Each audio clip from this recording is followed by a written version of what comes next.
Thank you. Thank you so much for having me. I'm here because I take it as a given that all of us know that inequality is not a problem, it's the problem.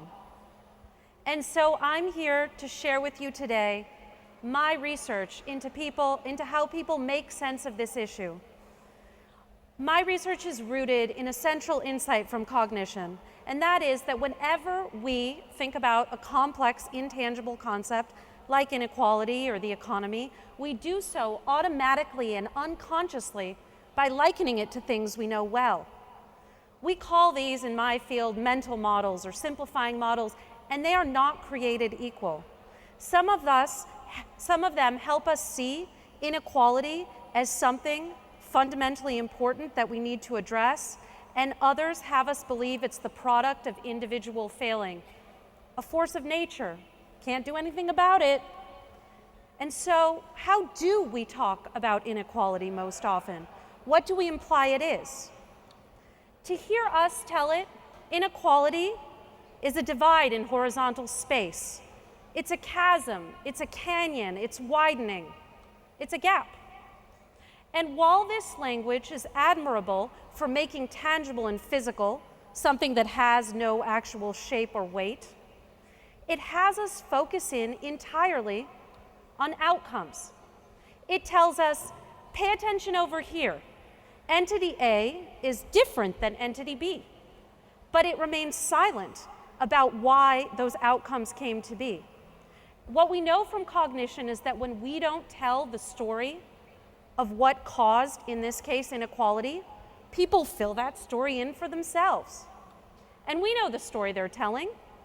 There's a gap, of course, because some people work very hard and deserve their riches, and some people are simply lazy.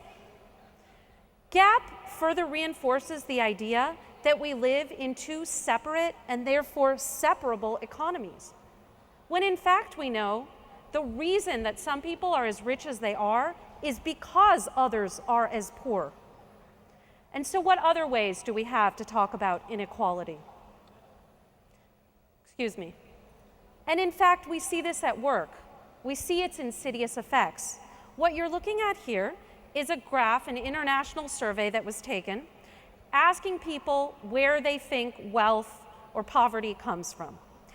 In the United States, 40% of people believe that wealth is just the product of luck, where 60% think it's all hard work. And here you see our social spending down toward the bottom. When you contrast that with Europeans, 74% of whom believe that luck plays a major role in wealth, and look at their social spending. Here we have perception become policy. So what's the other way that we commonly talk about inequality? We talk about the top and the bottom, the lofty heights of inequality. We talk about people getting crushed and getting lowered. And at least this does bring us all into a single economy. For somebody to be on top of somebody else, they have to be in contact. However, it presents another deep conceptual challenge. One of the foundational metaphors that we have in the English language is of good being up and bad being down. That's why we say, I was down in the dumps, or things are looking up.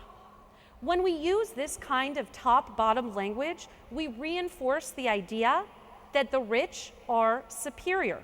They, quote unquote, have more worth morally, which of course is preposterous and antithetical to any argument that we would be making. And here, many of you are familiar with the work of Ariely and Norton in investigating people's perceptions, in this case of wealth inequality in our nation.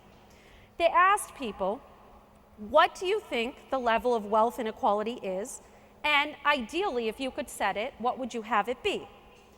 In the top graph, you're seeing the actual, what the distribution really is.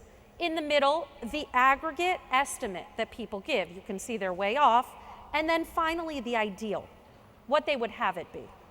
There are many astounding things about this research, not least of which had self-identified Bush voters favoring an ideal distribution of wealth that would make us Sweden, which, you know, we're really close to that, just right off. For me, the most astounding thing is something that the researchers didn't even intend. And that's the fact that just doing this research presupposes for the participants that the level of inequality in our society is something that we could actually alter. We could have an ideal.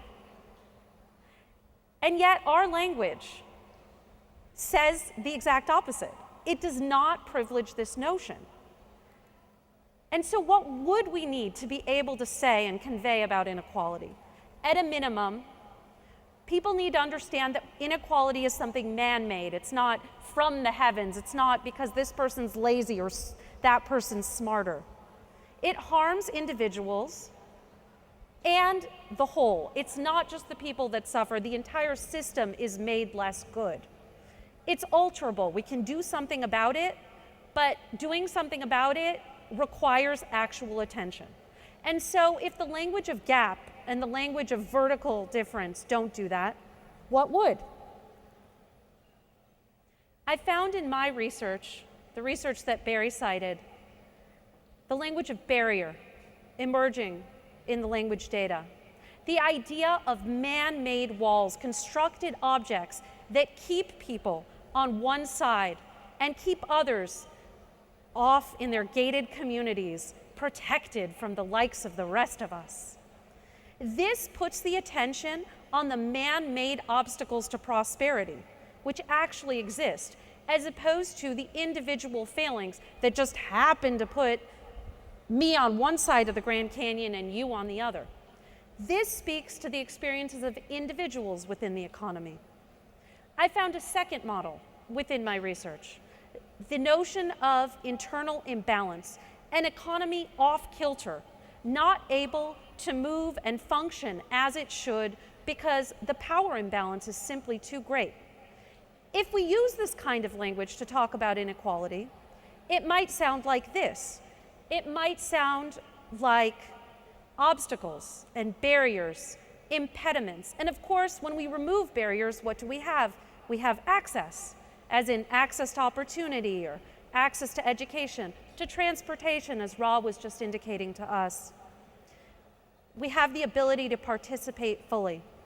The language of internal imbalance to talk about the problems inequality causes in the economy overall sounds like distortion, vertigo, off kilter, and very much like the language Barry was using, because Barry's a smart guy. I know this sounds hard. It sounds hard to get away from this language that's so deeply entrenched, but actually, we have an incredibly useful model in our own oratory. A lonely island of poverty, in the midst of a vast ocean of prosperity. The idea of the corners of American society and someone being in exile. This is the language of barriers. And in fact, I was struck in looking back over the collected works of arguably one of our greatest orators, and certainly the most profound and prolific on the subject of inequality, Dr. Martin Luther King. He spoke about inequality with almost every breath, and yet he never, ever used the word gap. We used to know how to talk about inequality, and we need to relearn, because the thing that we say that inequality is radically alters people's ability to understand it as a man-made problem that we can and must address today. Thank you so much.